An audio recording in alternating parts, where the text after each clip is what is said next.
छोटल हमार ससुर बारे जान रे जान फूटी रे गेल हमारो कारण अरे जान माई बिना छूटल शिव गुरु हमारा नैहर बारे जान रे जान स्वामी मीना छोटल ससुर बारे जान रे जान फूटकी गेल हमारो कर्म बारे जान दुखबा के मारे शिव गुरु गेलिए नैहर बारे जान दुखबा के मारल शिव गुरु गेलिए नैहर बारे जान रे जान ठोकिल भौजो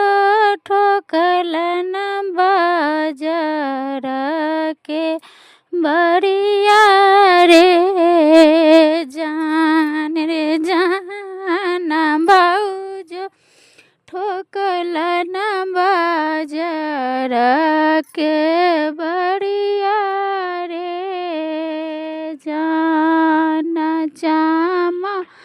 चामा चमक शिव गुरु बाबा के हवेलिया रे जान चामा चामा चमक शिव गुरु बाबा के हवेली जान रे जान हमारा जलाओ कै अन्हार रे जान रे जान हमारा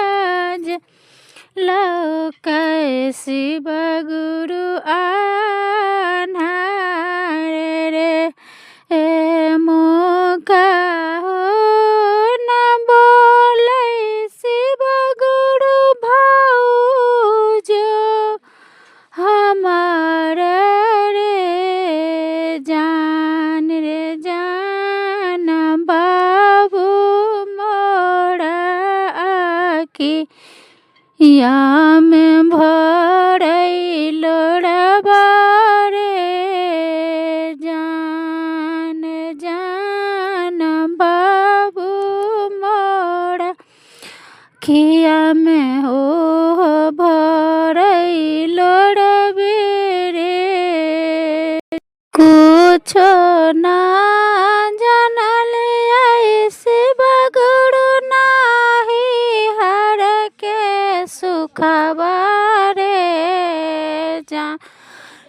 जान चारो भागलाओ कै अन्हरिया रे जान चारो भागलाओ कै अन्हरिया रे जान एक भागलाओ कै सगर पहाड़िया रे जान एक भागलाओ कै शिव गुरु हमारा पहाड़िया रे जान हमारा भागिया आगिया जे लागल रे जान हमारा बचनिया शिशि